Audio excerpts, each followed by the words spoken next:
Prithvi Shantirantariksha Shantir Dyav Shantir Disha Shantiravantara Disha Shantiragni Shantir Vayu Shantiraditya Shantish Chandrama Shantir Nakshatrani Shantirapah Shantiroshadaya Shantir Vanaspataya Shantir Gau Shantiraja Shantirashva Shantir Purusha Shantir Brahma Shantir Brahmana Shantir Shantireva Shanti Shantir Me Astu Shantihi. May there be peace on earth and in the sky. May there be peace in the water and in all directions. May there be peace in the plants, in the trees, and in animals. May there be peace in the hearts of all beings. May there be peace in everyone and in everything. Sarvetra sukhinas santu, sarve santu niramayaha, sarve bhadrani pashyantu, ma kaschit dukkha bhag bhavet, sarvastaratu durgani, sarvo bhadrani pashyatu, sarvas sadbuddhimapnotu, sarvas sarvatra nandatu.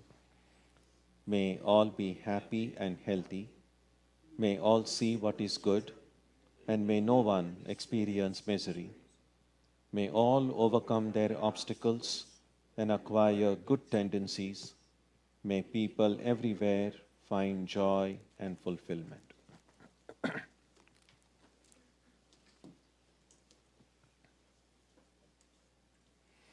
Let us now spend some time touching the center of peace and joy in our hearts.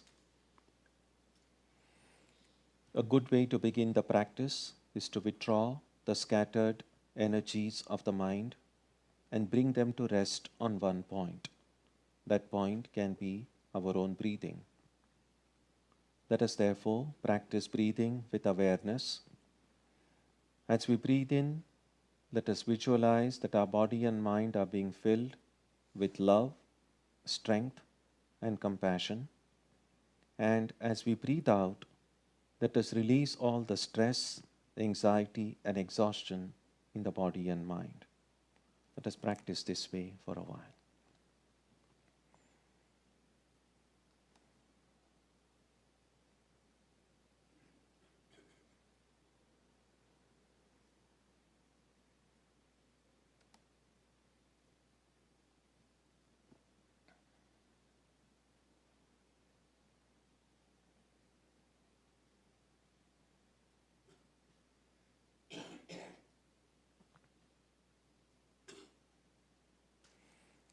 Let us now turn our attention to the region of our heart.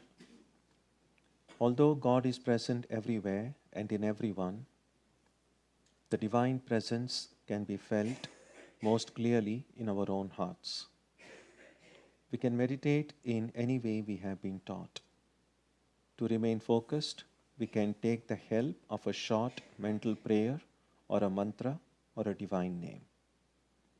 Let us now spend some time dwelling on the presence of God in our hearts.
Om Shanti Shanti Shanti Harihi Om.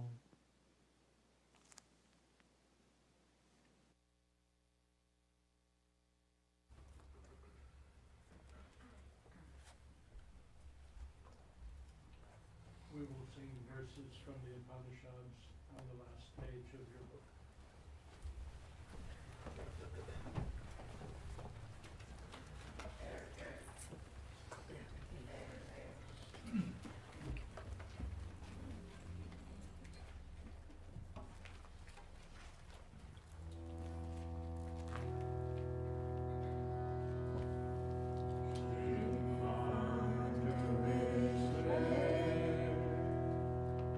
Amrita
Satoma Satkamaya Tamasoma Jyotirgamaya Mrityorma Amritam Gamaya Aviravirmayeti Rudrayatte Dakshinam Mukham Te Namam Pahi Nityam. May the Divine lead us from the unreal to the real, from darkness to light, from death to immortality. May the Divine Consciousness fill our hearts and protect us.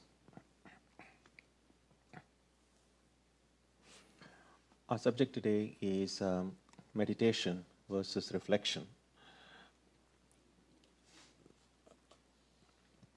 Many of us have had exposure to a diverse form of religious literature and discourse. And when we read or hear about these different traditions and their different practices, we read a lot of different terms that refer to spiritual practice. And sometimes we might hear similar terms, but they mean different in different traditions. And sometimes it can get very confusing. And word meditation is kind of become a little bit like that. For instance, in the about little more than 100 years ago or 150 years ago, the word meditation did exist, but it did not mean exactly what we mean by today. What we mean by meditation today was more accurately described by the term contemplation in the 19th century. And meditation, especially in Western Christianity often, but in many other traditions as well, the word meditation was used primarily in the sense of a reflection. You take up a passage from the scripture and you reflect deeply on it. So that was meditation, whereas what we today generally understand by meditation, sitting with closed eyes and some thinking of the divine in some form, that was called meditation. And we know that words change their meaning over time. And one of the primary movers, if you like, of the popularity of the word meditation was Swami Vivekananda in the late 19th century when he came to the United States. And one of his first books that was published was Raja Yoga. And he pretty much everywhere, he does use the word contemplation, but on very few occasions. He mostly used the term meditation to refer to what was then generally called contemplation. And somehow this word meditation caught on. And now, pretty much if anyone is doing anything religious or anything spiritual, we generally say kind of a catch-all term, meditation. And some of the Buddhist teachers who came in recent decades, the word meditation has become even more popular. But again, the word keeps on evolving or collecting different shades of meaning or connotations to it.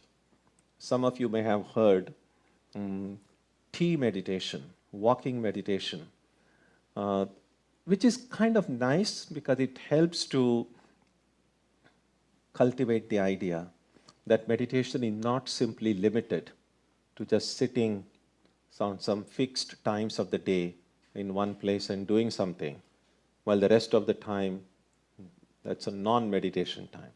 But having these phrases like tea meditation, then even you can drink tea mindfully with alertness, that's a kind of a meditation. If you walk with alertness or mindfulness, then it becomes a walking meditation. So it has some positive connotations to that. On the other hand, it also unintentionally, I believe, the word also has gotten trivialized in the sense that, well, virtually anything can be a meditation. So it has these positives and negatives connected with that. So today, when we reflect a little bit on the word meditation and reflection, I think it's good that I clarify in what sense I'm using these two terms here. And again, to clarify, the way I'm using it is not necessarily the universal way, because there is no universal definition of these terms. But I need to make it clear that I'm using these terms in a very, very specific way.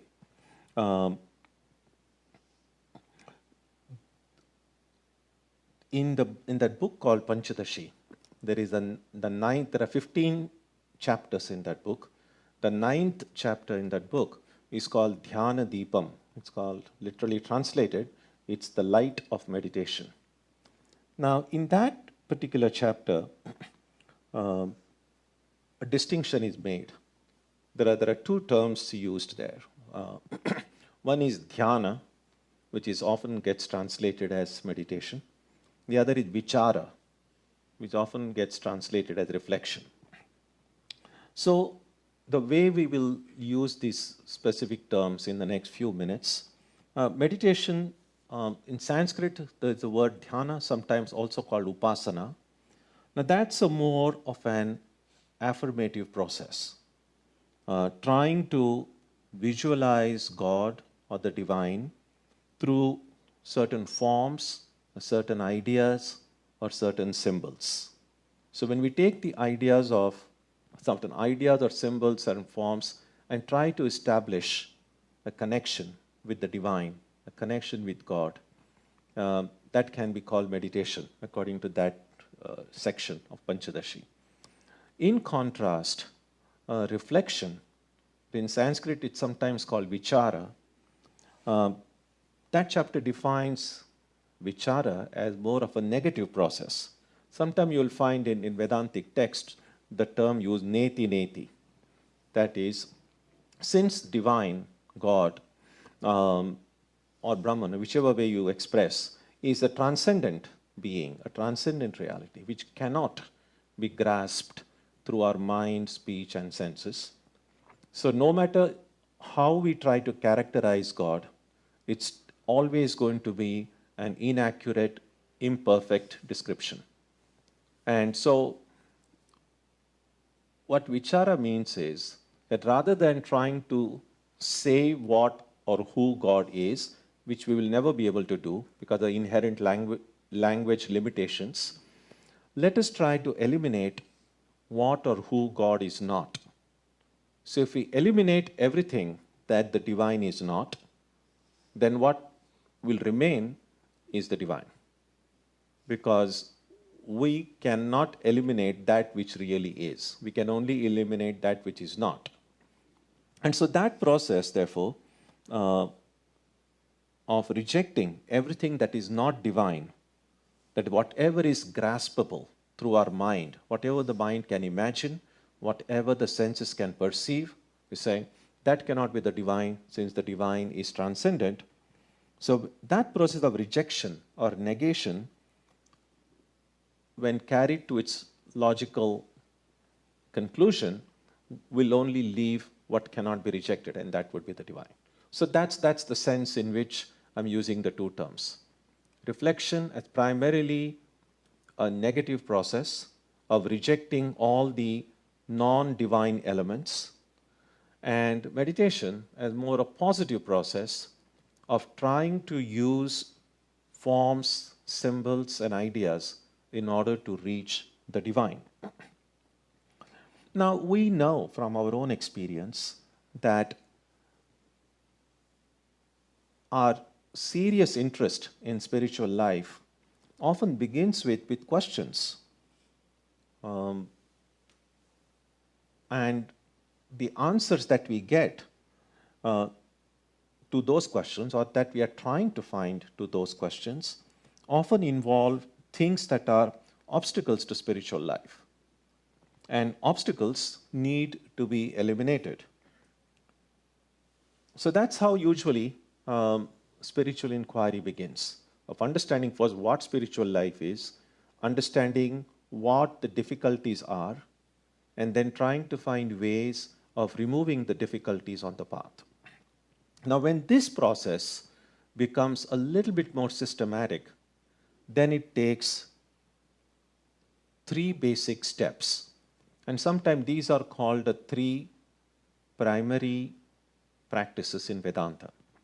In Sanskrit, they are called Shravana, Manana, and Nididhyasana. Now, Shravana is the Sanskrit term. Literally translated, it means hearing. So the first step in spiritual life is hearing. Now, why hearing? Partly because, well, the tradition is so old, long before there was paper and printing, but long before even people used to write things down. And so all of the communication, all of the imparting of knowledge occurred not through books, but through direct contact with the teacher. And so the student heard these insights, heard these things from the teacher. And that's why it was hearing. But it's more than simply listening or hearing. It's not just kind of, if our ears are in a working condition, of course you will hear whatever is said. But it's more about hearing carefully. And as we have often seen, we don't always just hear. And I have referred to that on earlier occasions, that even as, for instance now, I'm speaking and you're hopefully hearing what I'm saying. But it's not always only hearing. Because let's say I make some statement and it doesn't make sense to you. And you say, what is he saying? This makes no sense. Or I say something and you suddenly remember you had read something about it in some other book. So even as you are hearing, you are simultaneously kind of filing stuff inside or questioning it or editing it or reacting to it in some way. And so the hearing as a practice is not really being done perfectly. And which is why what is happening is really this. Let's say I say something, like not just me, anytime you hear anyone say something.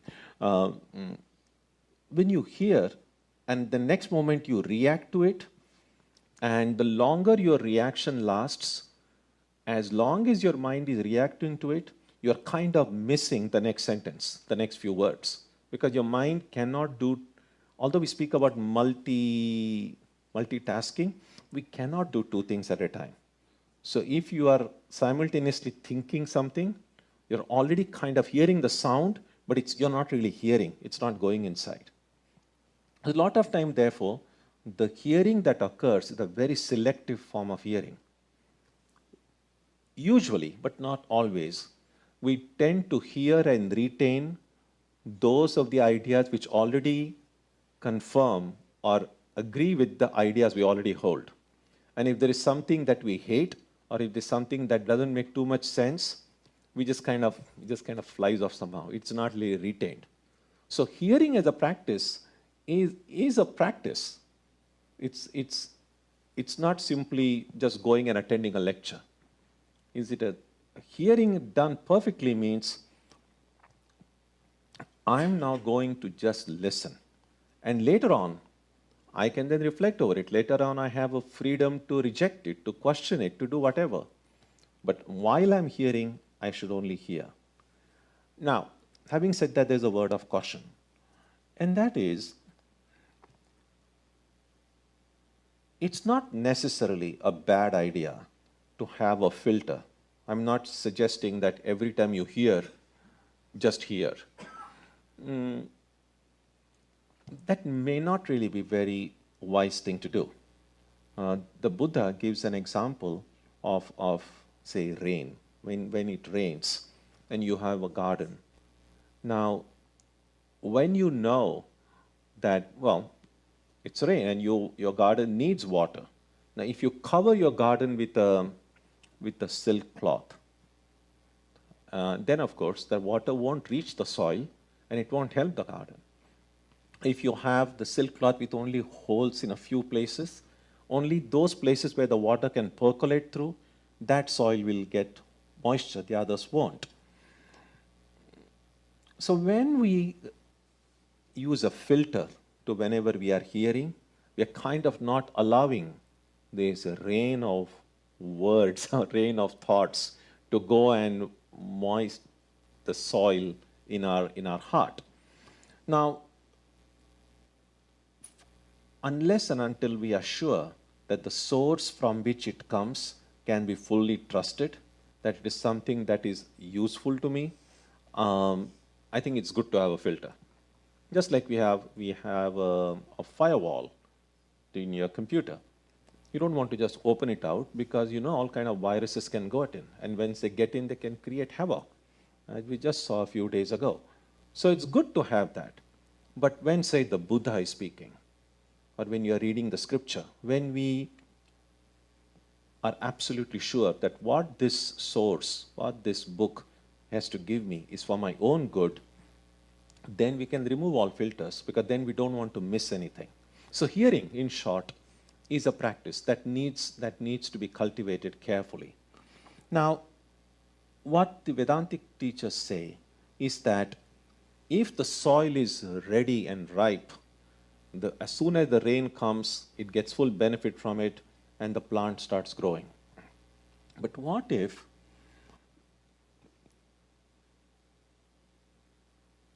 when the teacher gives the student the truth and the student is not enlightened, as we all are, we listen to the truth all the time, we read so many books, year after year after year, but still we haven't become enlightened yet. Which means that if we were fully ready to receive and hold the truth, just hearing the truth should have solved the problem. If we were the highest category of students, which all of us like to think we are, but what we know, just in all humility, we have got to accept the fact that if I was the best of spiritual student, ready for it, all that I needed to do was just read Vedanta, any one page of Vedanta, and learn you are the infinite spirit. While every time we walk out of the chapel, there it says, each soul is potentially divine. Just right there. And if you were fully ready, just reading that, you would walk out an enlightened person. No need ever to come back to the Vedanta center again. But we know, if that doesn't happen, there are clearly some obstacles in the path. And therefore, the next step, manana, reflection, is needed. Because even when we hear about it, oh, I'm the infinite spirit, I'm immortal, I'm divine, the question is like, wait a minute, that makes absolutely no sense. How can I'm just this little person born only a few years ago? I have all these worries and stress and anxiety. What does it mean to say I'm infinite? That doesn't make any sense. What does it mean to say that this world is not really real, that God is more real than the world? These are words, but they don't make any sense. Now, one option is to say, this doesn't make any sense, throw it away. The second thing is to say, well, no, probably it's meant to make sense. There are certain obstacles within me that my understanding is not clear yet, which is why it's not making sense to me. And therefore, let me try to reflect over it a little bit. That's where manana, the second step, comes in. And that's where the student then says, let me try to think a little bit more deeply about it. So that's where reflection comes in. Now, if I'm a kind of a mediocre student, no, mediocre is probably not the best way, above average student. In Sanskrit it's called madhyama, so somewhere in the middle. After doing this reflection, I should have been enlightened. Now, what if, after doing reflection also, I don't become enlightened? Then I need to go to the third stage, and that's what's called nididhyasana, which means a deep inner exploration. When even after reflecting, you have kind of understood in what sense it is being said that I am truly infinite, that I am immortal. You also know the cause of why you don't experience it now. So knowing all this intellectually, I am still not enlightened. And then we go to the third stage called nididhyasana, often translated as meditation. It's kind of a deep inner exploration. When we have eliminated all the things that I am not, and then all that we need to do is to hold on to that one idea of who I truly am, that I am this infinite being, I am Atman. So holding on to that one thought, one idea inwardly, then that would be meditation. So that's how reflection as a negative process of removing all the obstacles gradually over time matures into this deep inner exploration when we hold on to this positive, affirmative process of who I really am. And that's how then we come to meditation, which as I said in the beginning, I'm defining it for our today's purpose as an affirmative process. Now, we know, and that's how pretty much all religious traditions try to express that highest truth, call it by any name, whether God, Brahman, or divine, it's that by nature, God is inexpressible. God is beyond the mind, beyond the senses. And then, if then I'm trying to visualize God, I'm trying to think of God, either using some form, through some words, kind of a prayer, well, a mantra that we are using sound, but it's a kind of a short prayer. So we are using a form, form doesn't necessarily always mean an anthropomorphic form, it doesn't have to always have a human form. It could be a non-anthropomorphic form. Sometimes it could be a symbol, a sacred symbol, or an idea. So whenever we are using all of these things, we can ask how appropriate it is for me to try to visualize God using a form, symbol, or an idea, when I know that God is not really any form, God is not any symbol, God is not any idea, because God transcends all of them. So, in some sense, we can say, well, it is a mistake. It is a conscious mistake of trying to ascribe form to someone who is formless.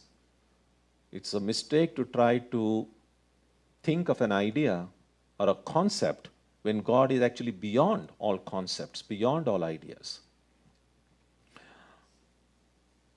So how appropriate it is to imagine God in this way.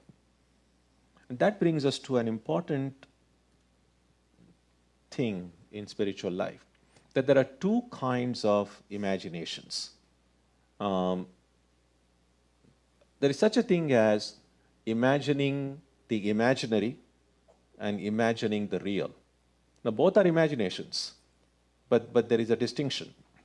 One kind of imagination is a rewarding imagination. In that book,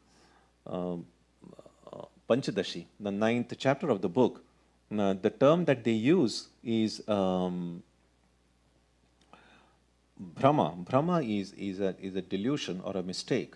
But a certain kind of mistake can be rewarding, a certain kind of mistake can be not rewarding. And the example given is pretty simple. The example given is this.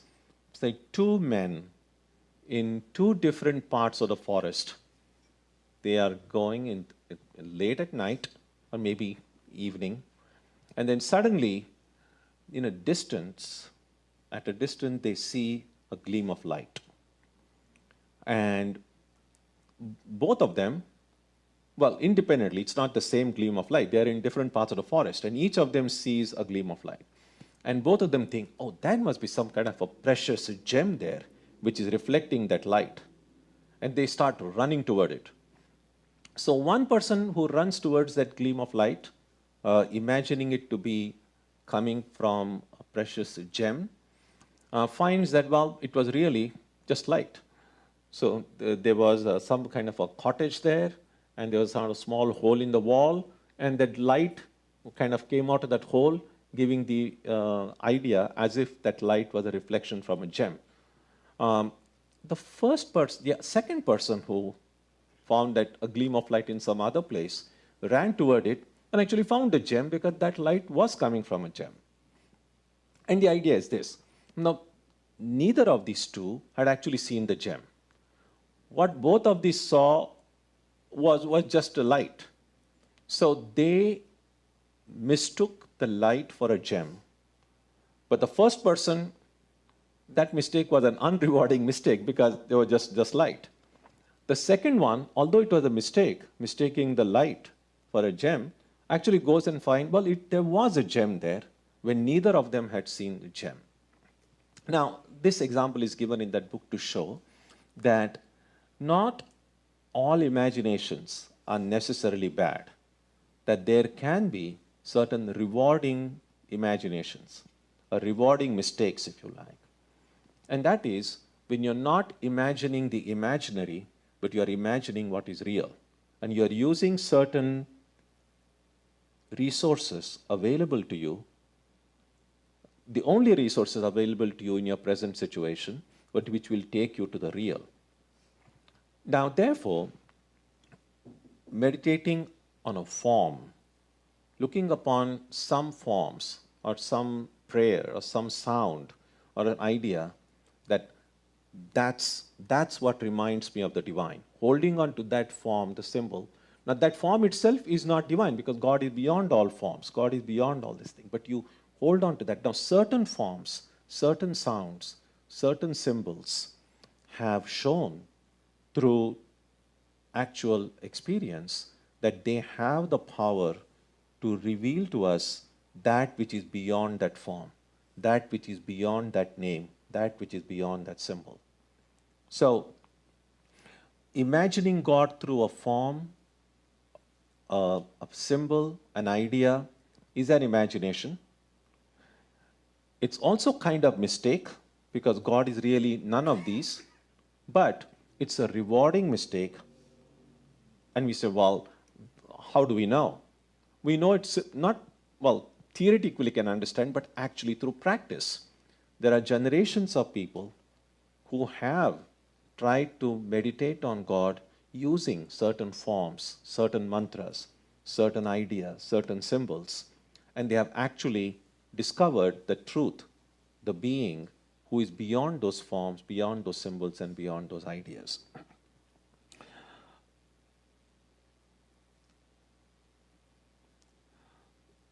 Now, all of this, whether we try to think of God in that nididhyasana as I am Brahman, because you're still using words, you're still using an idea. The mind, as long as the mind is active, it's still within the realm of concepts and ideas. Or whether you are using a prayer, I mean the practice of japa, for instance. Well, the practice of japa involves a mantra, it involves your chosen deity, there is a form involved, there is a sound involved, there are ideas involved.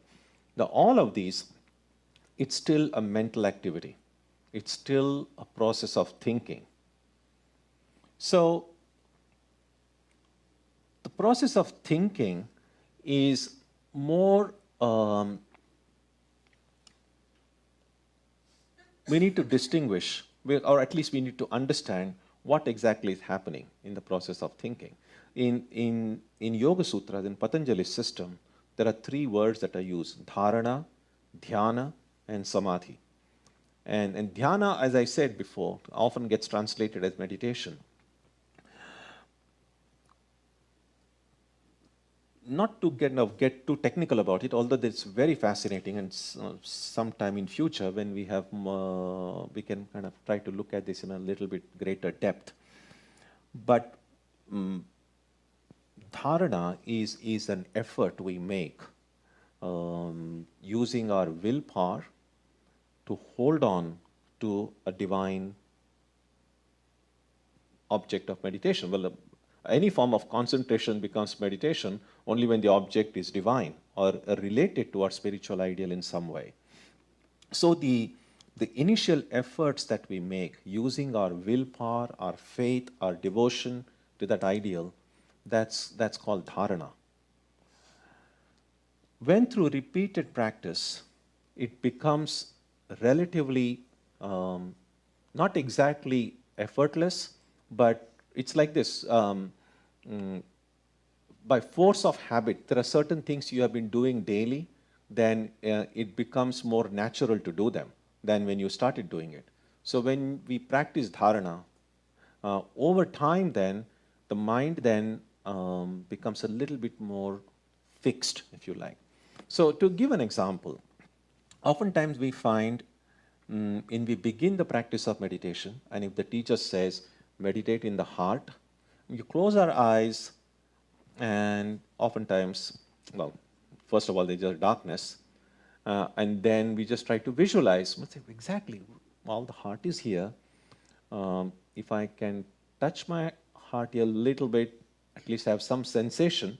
Otherwise, if I don't touch it, then I still have to kind of imagine it somewhere. In other words, my mind hasn't gotten fixed yet. Although we are told, meditate on the divine in your heart, and we kind of know at least physically the general location of the heart. When we close our eyes, it's not so easy, not so quick for the mind to go and find that location. As long as we have not found that location, we are still in that state of dharana. But over repeated practice, over time, not simply through one's practice, a devotee will say also through God's grace and one's own efforts, one then is able to find the location. It's a little bit like your first time coming to the Vedanta center. You kind of know it's somewhere in the Fenway, Kenmore area, and you're kind of going round and round. And if you're driving, there are all these one-way streets. So sometimes that's dharana. And then once when you come and finally locate the building and say, oh, here it is, well, then you know the place. You haven't yet gone inside, but you know where the place is. That's essentially it. So in the beginning, we're just kind of wondering what to meditate on the heart, but okay, it's somewhere here. And you go, and it's not something that might happen in a day or two. Sometimes it can take days, it can take months, it can take years. There is no fixed timeline for it. It can vary from person to person. But once I find that place, then it becomes dhyana. And then it's still because as a result of practice. Now, when this dhyana becomes completely spontaneous, when I have to make no effort whatsoever, then that is absorption, or that is samadhi. So that's how Patanjali make the distinction between dharana, dhyana, and samadhi. And so therefore it's good to know the difference between thinking and meditation. So when we generally say, now I'm going to meditate, or I want to meditate, or I am doing meditation, what most of us are doing is we are using our mind. We are using the faculties of our mind. We are using the willpower to try to hold on to one image, one thought, one idea. And so it needs effort. Thinking needs effort. And why is it difficult in the beginning? And the reason is not too difficult to know. So oftentimes in the yoga literature, mind is compared to a lake or even the ocean. You can have it whichever way you want, a large body of water. And we know that on top, the water is very disturbed. There are waves, there are ripples, it's all this. And then as you go deeper and deeper, and especially if you have done deep sea diving, we know as you go deeper and deeper, the water becomes relatively calm. And if you can find a way to go in a submarine, if you like, to the bottom of the Atlantic or something, you'll find the water is completely still there. So on top is all this disturbance, but you go deeper, it's very still. Our mind is a little bit like that. So most of the time, our awareness is limited to these upper layers of the mind. And therefore, the mind is always disturbed with thoughts coming in and out, and we don't seem to have any control over it. But the more we learn the ability to dive deep in our own minds, that's why that one favorite song of Ramakrishna, which he often sang, it's a Bengali song, says, dive deep, dive deep, O mind, within, in this whole ocean. And then it says, deep down, you'll find wonderful jewels. So we need to know to progressing in the practice of meditation really means learning how to dive deep in our own mind. only when all the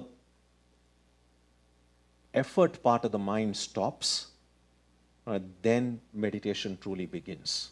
When you are not somehow trying to say, oh, my mind is getting distracted, I somehow have to hold it back. That's fine. That's that dharana. That's the earlier part of this thing. But slowly, slowly, you are just there. You're not doing anything. You're not then no longer thinking of God. At some point, thinking stops. As long as your mind is active, there is this very active participation. There is visualization. There is thinking. But at some point, all thinking will stop. Just like all ripples will stop when you're down at the bottom of the ocean. And suddenly you will see God.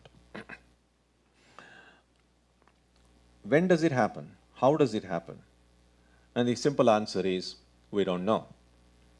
What we do know is, it happens. It's a little bit like, when exactly do you sleep? How do you sleep? The answer is, I don't know. All that we know is, I can lie in my bed, I can switch off my light. That's all that you can do. You can try as much as possible to not think of anything or just quiet your mind. Because not everyone who switches off their light and falls in their bed immediately goes to sleep. We know there's a lot of turning and twisting, and depending on how tired you are or how active your mind is, sometimes you sleep early, sometimes you don't. No one has yet been able to find that exact moment when you move from the state of waking to the state of sleep. It happens. In fact, I think in Swami Sri Ramakrishna once told Swami Tyagananda, he used to do it as a form of practice. He said, let me try to go mindfully into sleep. And well, try doing it and see if you can. You will be awake and say, what is that moment when I exactly fall asleep? And suddenly, you are asleep. That exact moment of transition, you won't know when it happens. All that you know is it happens. The change from thinking to seeing happens in the same way. So, when we say we are meditating, what we are really doing is we are trying to think of God, using all of the resources that are available to us. You're trying to use a mantra, you're trying to use a form, you're trying to use an idea, we're trying to use a symbol. It becomes certainly more effective. It's not just a question of just randomly picking up some symbol or some mantra somewhere. Well, there are hundreds of books on meditation, and it might seem as if, why can't I just pick up one and do something about it? And it can be done. It's not that it's impossible to do it. The only difficulty is I would not then know whether that method is the ideal method for me, because there is not just one universal way of meditation. And therefore, a teacher is always helpful. A teacher then ascertains the religious and spiritual history of the student, and then finds out and then determines, like, this way of doing it, this method of doing it would be suited for that particular student. So this receiving instructions from a teacher, and it's not the instruction that the teacher, and this is the interesting part. The instructions we may get from our teachers may not be something very radically different from what you had known. So don't expect like, oh, there's nothing surprising. I'd only read about it in some book somewhere. So it's not so only the words or the theory that you hear, but along just as secular knowledge can be transmitted from one generation to the next. Because even the professor who taught you in college was at one time a student who had learned it from their professors. So that's how secular knowledge gets transferred. In the same way, spiritual knowledge also gets transmitted. And it's not just the words. If it were just the words, we wouldn't need teachers because books would be enough. But what is transmitted from a teacher to a student is more than just the words. It's the accumulated experience of generations of spiritual seekers within that tradition. It's a kind of a spiritual lineage. So the power generated by enlightened beings within that living tradition which is really passed on to the student. And therefore, those of us who have had the chance to receive such instructions from a teacher know it makes a amazing difference than simply doing it on our own volition from a book. And so that is what is meant here. So this thinking, what will make us keep on doing the practice is the faith that I'm on the right track, the devotion to the ideal, faith in one's teacher, that will make us do that thinking part of it, the reflection part of it. And then the deeper it gets, the more the obstacles get out of the way. At some point, that reflection then matures into meditation. Then we are no longer thinking of God, we are seeing God. And when that seeing becomes completely effortless, then that absorption, then that is samadhi. And of course, the books have various levels of samadhi, different kinds of samadhi. We don't have to go into that technicality. Beyond intellectual curiosity, it doesn't mean much anyway. So, when we look at our own spiritual practice today, we need to have a clear idea, or at least as clear as possible, about what is it exactly that we are doing. And I say this because in the course of last several years, I've met with people in different parts of the world, all of them using the word meditation, and it really conveys nothing. Someone said, well, I meditate daily. Well, that's very good. But what exactly do you do when you say you are meditating? Because there have been people sometimes who come and say they want to learn meditation. And then in the course of a conversation, when I say, what do you do? And they say, well, I already meditate daily. I say, but you're already meditating daily, then why do you want to learn it? So what exactly do you do when you say you're doing meditation? And the answers I get are very different, which is fine. As I said, there is no one standard universal practice of meditation.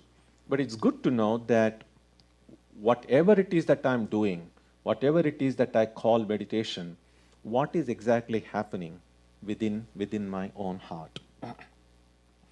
And that's why sometimes I've seen that some of our monks doing it, I've seen some of the devotees doing it. Rather than say, it's time for my meditation, they say, it's time for me to go and sit. Which is really, if we want to be honest about it, most of us, that's what we are doing. We are trying to sit in one place, and we are trying our best to think of God.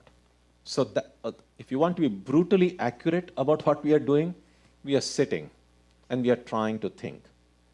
To the extent our thinking becomes deeper, to the extent we are able to eliminate all distractions, we are kind of diving deeper and deeper in our own mind. As long as the mind is active, as long as the willpower is there, holding on to the object of meditation, as long as my devotion, my sincerity, my hard work, all are active, it's still reflection. But at some point, just as your moment you are awake and suddenly you fall asleep, at some point you will see that your reflection will automatically mature into meditation. And when that meditation becomes deeper and deeper, it will automatically become absorption or samadhi. So what that we can do right now, most practical terms, is to start sitting daily and then do something good when we are trying to sit. And there's a lot that can be spoken on this subject, but these are a few ideas, and hopefully they will make us think a little bit more about what does reflection mean, what is the mind exactly doing, how the word meditation can be understood. And again, to make it clear, I'm not giving some kind of a very standardized definition. This is just one way, because during the course of satsangs and classes, I often use the word meditation, I often use the word reflection. So I thought this might be a good time to clarify at least the sense in which I use these two terms. But feel free to reflect on it in your own way and see how you are thinking on this subject, or what these two terms mean to you, and how they form a part of your own spiritual practice.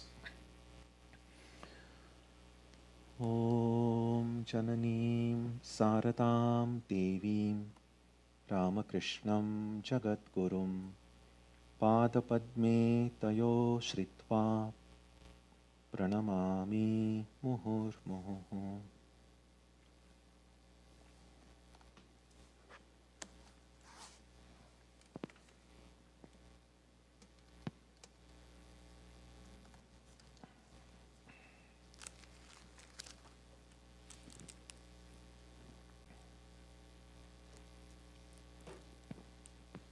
Our subject next Sunday will be the tree without a future. On Wednesday, we will continue with the study of the Gita, and on Tuesday and Saturday, our Arati and meditation will also continue as usual. Let's conclude with a prayer now on page 3.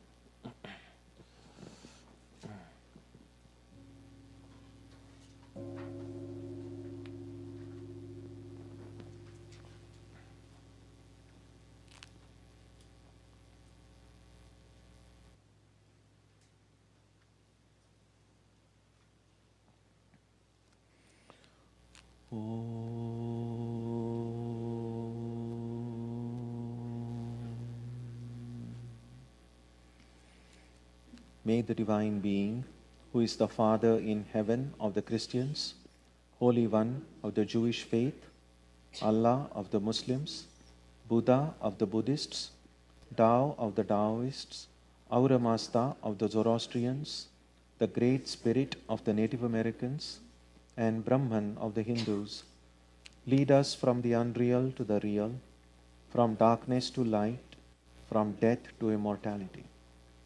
May we be granted strength, freedom, and clear understanding.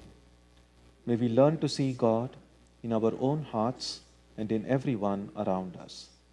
May God bless us all and fill our hearts with gratitude, grace, and love.